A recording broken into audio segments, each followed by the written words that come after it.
एक फौजी की दिल छू लेने वाली कहानी। ये कहानी एक सैनिक की है जो वियतनाम में युद्ध के लिए गया था। युद्ध समाप्त होने के बाद जब उसके घर लौटने की बारी आई तो उसने अपने माता पिता को सैन फ्रांसिस्को से फ़ोन किया। माँ और पिताजी, मैं घर आ रहा हूँ, लेकिन घर आने से पहले मुझे आपसे एक बात पूछनी है। मेरा एक दोस्त है जिसे मैं अपने साथ घर लाना चाहता हूँ।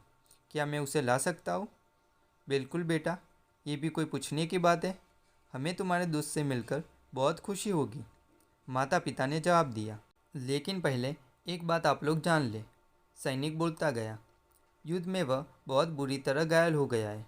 उसने एक बारूदी सुरंग पर पैर रख दिया था और उसमें उसने अपना एक हाथ और पैर गंवा दिया है। उसके पास कोई जगह नहीं है जहाँ वो जा सके, इसलिए मैं उसे अपने साथ रहने के लिए लाना चाहता हूँ। उसकी यह बात सुनकर उसकी माँ बोली, बेटा, तुम्हारे दोस्त के बारे में जानकर हमें बहुत दुख हुआ। हो सकता है हम उसके रहने के लिए कोई जगह तलाश कर सके। नहीं माँ, मैं चाहता हूँ कि वो हमारे साथ रहे। लेकिन बेटा, अब पिता ने कहा, तुम समझ नहीं रहे हो कि तुम क्या चाह रहे हो।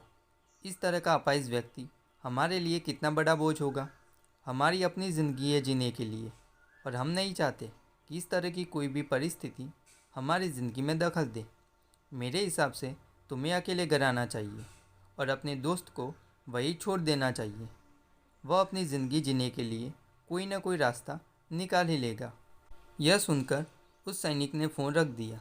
कुछ दिनों बाद उसके माता पिता को सैन फ्रांसिस्को पुलिस से एक संदेश मिला, जिसमें उन्हें बताया गया कि उनके बेटे की एक बिल्डिंग से गिरकर मौत हो गई है। पुलिस के हिसाब से ये एक सुसाइड केस था। दुखी माता पिता ने तुरंत ही सैन फ्रांसिस्को के लिए फ़्लाइट बुक कराई और वहां पहुंच गए। वहां उन्हें शहर के मुर्दा घर ले जाया गया ताकि वे अपने बेटे की पहचान कर सकें।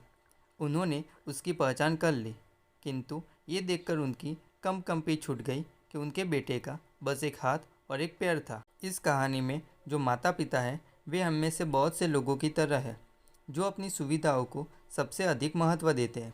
वे उन लोगों से प्यार करना या रहना या समय बिताना चाहते हैं जो दिखने में अच्छे हैं, स्वस्थ हैं, या फिर जिनके साथ रहकर उन्हें मज़ा आता है। वे ऐसे लोगों को पसंद नहीं करते जो देखने में स्वस्थ, सुंदर या स्मार्ट नहीं है, या जिनके साथ वे मज़ा नहीं कर पाते, या जो किसी भी रूप में उनके लिए असुविधाजनक है। वे ऐसे लोगों से दूरी बनाकर रखते हैं। लेकिन कभी कभी उनके इसी व्यवहार के कारण उनके सामने ऐसी परिस्थितियाँ उत्पन्न हो जाती है जब उन्हें पछताना पड़ता है। इसलिए लोगों को वे जैसे हैं वैसे ही अपनाएं और ज़रूरत पड़ने पर उनकी मदद करें।